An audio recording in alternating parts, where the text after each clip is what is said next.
오늘 본문에 있는 말씀을 가지고 죄를 씻고 단련된 거룩한 백성이라고 하는 교태 제목으로 말씀을 나눕니다. 갑자기 드는 생각이 아주 오래전 20살에 신학교를 갔을 때 신학을 공부하게 되잖아요. 신학교를 가니까 조직신학도 공부하고 역사신학도 공부하고 그때 특별히 그 구약을 공부할 때, 지금은 돌아가셨는데 고 김희보 교수님이 학개서나 스가랴서, 소선지서죠, 또 이스라엘의 역사서를 가르쳐 주실 때 행복했다 그럴까? 너무나 감사했고 귀했습니다. 말씀을 묵상한다라고 하는 것이, 말씀 안에 담겨있는 하나님의 은혜와 그 사랑과 놀라운 계획들을 그 말씀 속에서 그 20살 청년이 그 말씀을 묵상할 때 얼마나 솔직히는 가슴 벅차는지 모릅니다. 제가 짧게 새벽 시간이기 때문에 그렇게 말씀을 나누지만 강의가 거의 90분이잖아요. 1시간 반 동안 신학교에서 그러한 시간 말씀을 배울 때 얼마나 귀했는지, 제가 어제도 이 말씀을 준비할 때 그런 느낌이 조금 잊혀졌던 그러한 감사와 그러한 말씀에 담긴 은혜가 귀하다는 것을 새삼 느끼는 시간을 가졌어요.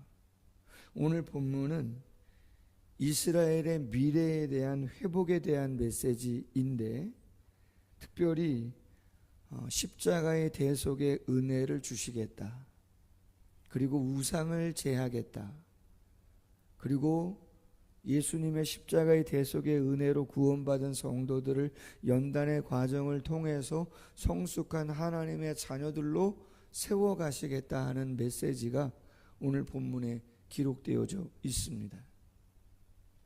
특별히 1절 말씀은 그날에라고 할 때, 이 그날은 예수님이 성육신 하시고 공생애를 감당하시고 나서 대속의 죽음을 당하시는 바로 그날, 대속의 날, 죽음의 날, 그날을 의미합니다. 죄와 더러움을 씻는 셈이, 그 속죄의 셈이, 대속의 보혈이 다윗의 족속과 예루살렘 주민을 위하여 열리겠다, 거기서부터 시작되겠다라고 하는 것이에요. 여러분, 우리가 지금 들으니까 너무나 잘 알고 있기 때문에 이 말씀이 그렇게 큰 감동으로 안 올 수도 있겠지만, 스가랴서가 기록될 당시는 BC 5세기예요. 아직도 구약의 제사 제도를 통해서 죄가 씻음받던 시대입니다. 비둘기가 됐던, 양이나 염소나 송아지가 됐던, 그걸 성전에 가지고 와서 안수하고 목을 따고 가죽을 벗기고 각을 뜨고 더러운 걸 버리고 가장 귀한 것들을 제사장에게 주면 제사장이 그 제물을 제단에 올리고 피를 제단 사방에 뿌리고 그걸 태워 하나님께 올려드리는 그러한 절차를 밟아가야 하는 제사를 통해서 죄를 용서받아요. 근데 그것이 단회적으로 끝나는 게 아니잖아요. 무한 반복입니다. 절기 때마다, 안식일마다, 월삭, 대속죄일, 기념하는 날마다 그러한 일들을 행함으로 죄를 용서받는 거죠. 적절한 비유는 아니지만 한번 생각해 봅니다. 매 끼니마다 밥을 먹어야 되는데, 지금 여러분 나무에다가, 산에서 나무에다가 아궁이에 군불 떼서 가마솥에 밥해서 먹으라 그러면 사모님 할렐루야? 몇 끼니마다. 저 어릴 때만 해도 저희 집에 냉장고 없었습니다. 제 자신도 신밥 물에 말아가지고 그 신냄새 날려버리고 그렇게 먹은 적도 있습니다. 제 기흥 공세동 고향집에 굴이 하나 있습니다. 땅굴이.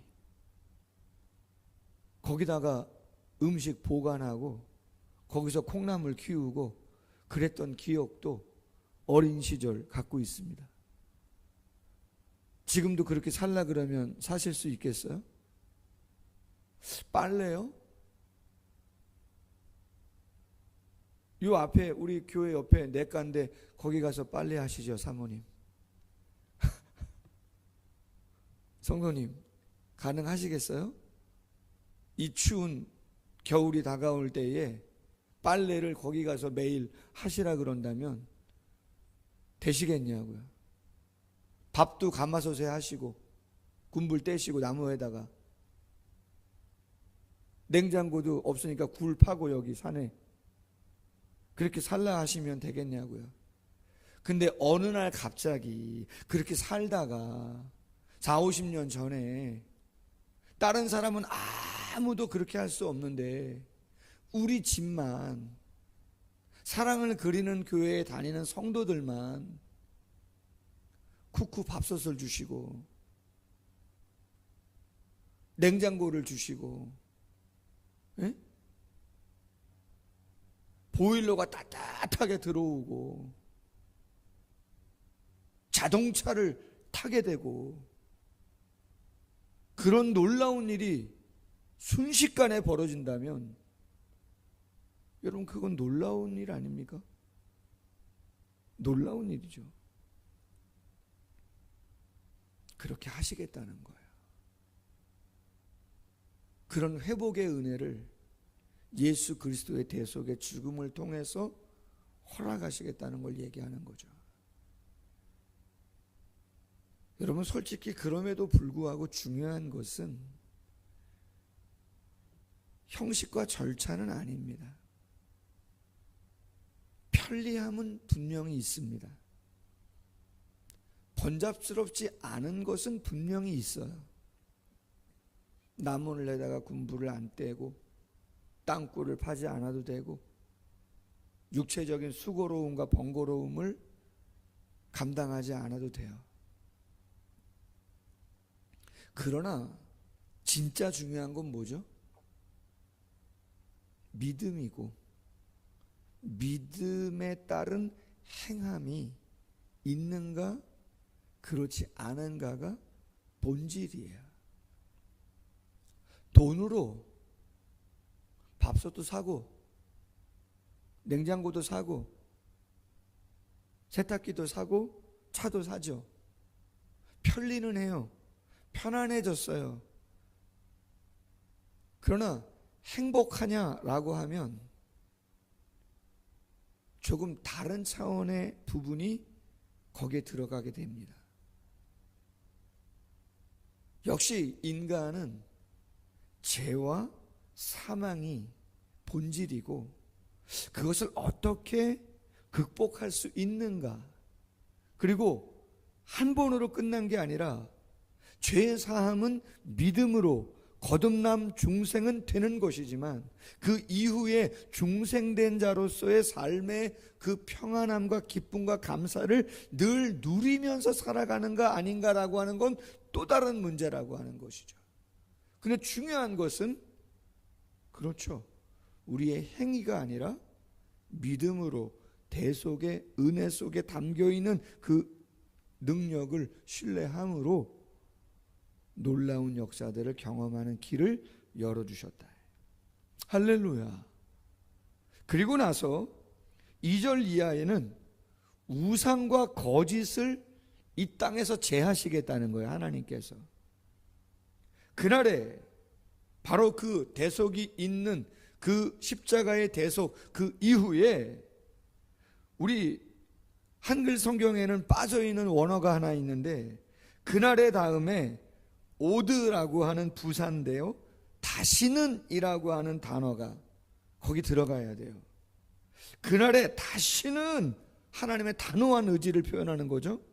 내가 우상의 이름을 이 땅에서 끊어서 기억도 되지 못하게 할 것이며 거짓 선지자와 더러운 귀신을 이 땅에서 떠나게 할 것이라는 거죠.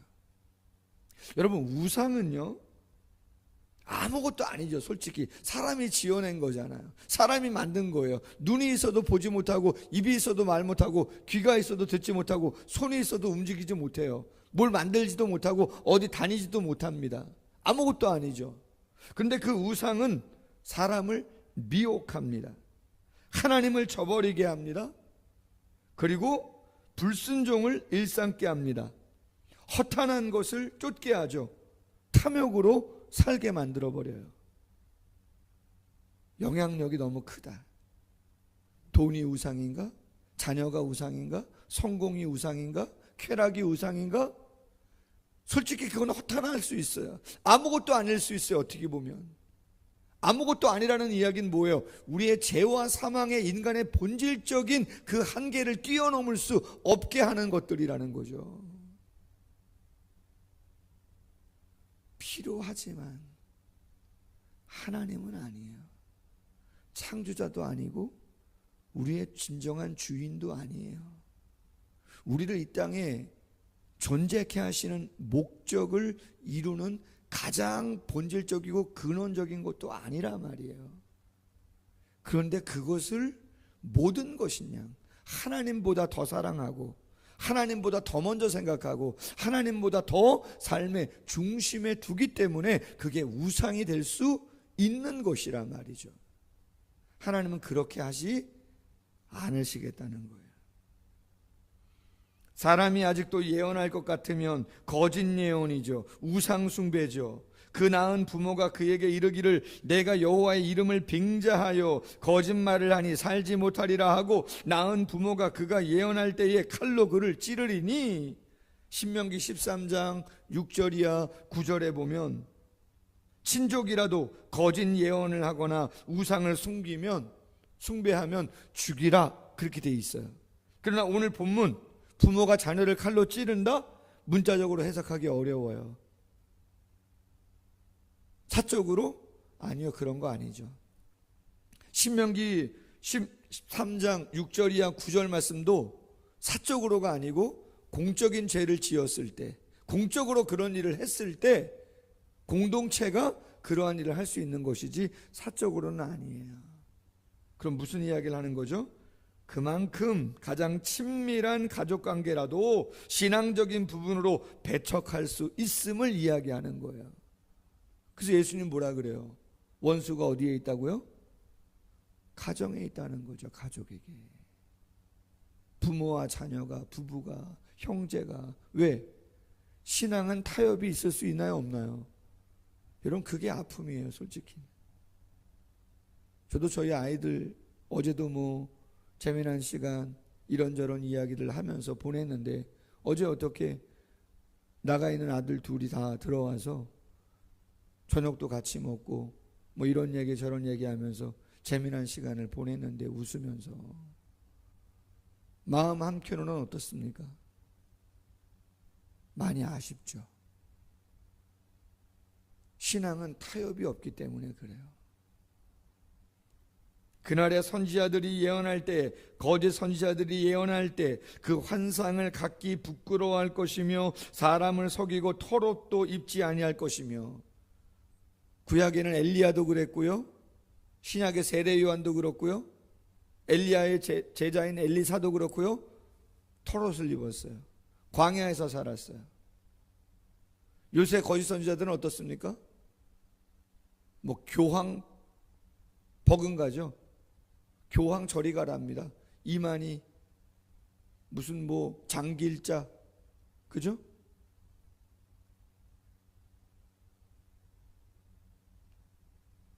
꽃가마타 하고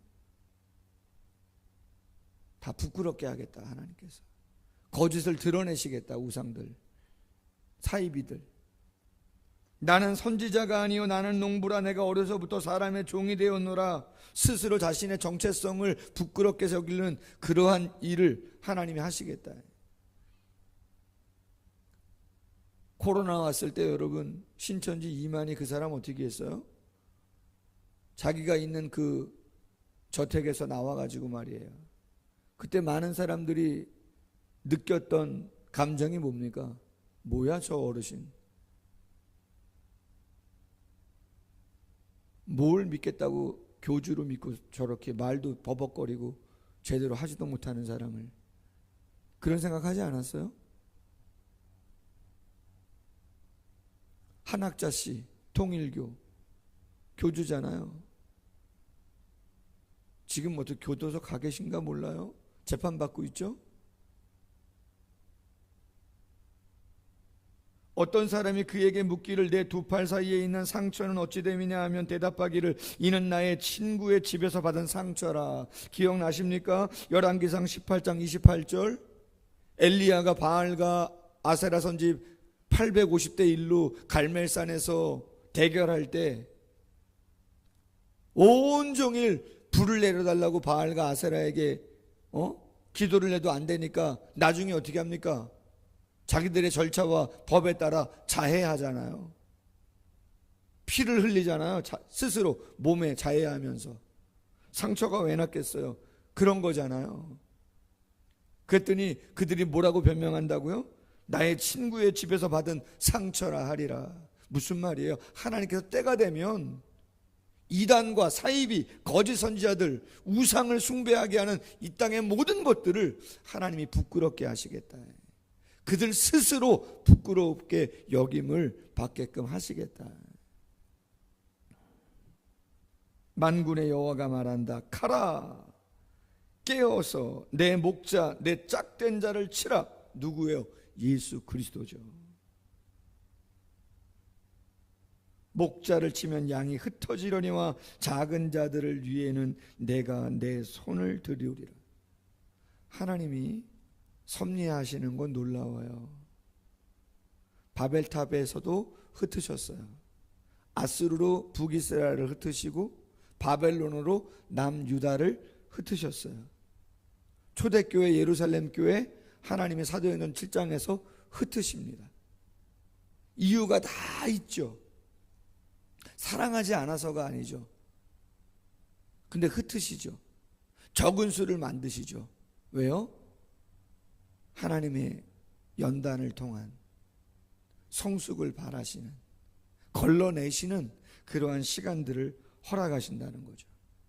8절, 이 온 땅의 3분의 2는 멸망하고 3분의 1은 거기 남으리니 3분의 1은 불 가운데 던져 은같이 연단하여 금같이 시험할 것이라. 그들이 내 이름을 부르리니 내가 들을 것이며 나는 말하기를 이는 내 백성이라 할 것이요 그들은 말하기를 여호와는 내 하나님이시라 하리라. 아멘. 문자적인 해석은 아니죠. 그러나 그만큼 배교가 있을 것이다. 믿음을 떠날 것이다. 진짜와 가짜가 마지막 시대에 나누어질 것이다. 그러나 하나님이 그들과 함께하여 연단과 고난의 시간을 온전히 감당할 수 있도록 하나님께서 도와주실 것이다. 베드로전서 1장 6절로 7절에 여러 가지 시험으로 말미암아 잠깐 근심하게 되지 않을 수 없으나 오히려 크게 기뻐하는도다. 너희 믿음의 확실함은 불로 연단하여도 없어질 금보다 더 귀하여 예수 그리스도께서 나타나실 때에 칭찬과 영광과 존귀를 얻게 하려 하는 것이다. 아멘. 스룹바벨 성전 안에 예배하고 있는 이스라엘 백성들, 40여 년이 지났어도 뭔가 특별한 좋아지는 모습들이 보이지 않는 그들 가운데 하나님께서 미래에 되어질 일들을 선포해요. 그래서 역시 하박국 선지자가 이야기한 것처럼 오직 의인은 믿음으로 살아가는 거예요. 예수님이 우리의 죄를 씻어주신 십자가의 은혜가 얼마나 귀한 것인가. 위세를 떨던 이단과 사입이 하나님이 다 부끄럽게 만드실 것이다. 진리와 비진리를 드러낼 것이다. 그 가운데 성도들 또한 한편으로는 연단과 고난의 시간을 겪게 되지만 하나님이 그들을 지키시고 성숙해 하실 것이다. 오직 믿음 안에 진리 안에 거하면서 그 은혜의 길, 능력과 승리의 길을 걸어가는 모두가 되시기를 주님의 이름으로 소원합니다. 기도하겠습니다. 하나님 아버지 감사합니다. 스가랴서의 말씀을 묵상해 볼 때 성도가 무엇을 붙잡고 이 광야와 이 어두움과 이 버거움의 시간들을 감당해 가야 하는가 다시 한번 깨닫게 하심을 감사합니다. 오직 십자가의 은혜입니다. 우리의 행위가 아닙니다. 주님께서 열어주신 십자가의 성령의 능력을 통해서 죄와 사망의 문제를 해결하고 생명의 길을 걸어가는 줄로 믿습니다. 세상에 우상이 너무나 많습니다. 우리의 본연의 사명을 뒤로 만드는 우상이 너무나 많습니다. 하나님을 주인으로, 하나님을 주님으로 온전히 고백하고 우리에게 원하시는 것이 무엇인가를 묻고 우리 자신을 하나님께 온전히 드릴 수 있는 우리 모두가 되어지게 하여 주옵소서. 허탄한 것 쫓지 아니하도록 주님 도와 주옵소서. 온전한 영적인 분별력을 가질 수 있도록 주님 도와 주시옵소서. 신앙은 타협할 수 없는 것임을 다시 한번 선명하게 드러낼 수 있도록 도와주시옵소서. 지혜로울 수 있도록 도와주시옵소서. 연단의 과정, 고난의 과정이 있지만 하나님이 성숙해 하실 줄로 믿사옵고 보호해 주시고 필요한 능력, 피할 길도 주실 줄로 믿사옵고 그 길을 믿음으로 온전히 감당해 나아가는 모두가 되어질 수 있도록 하나님의 성령이 은총 베풀어 주시옵소서. 이끄실 줄로 믿사옵고 예수님의 이름으로 기도하옵나이다. 아멘. 계속해서 기도합니다.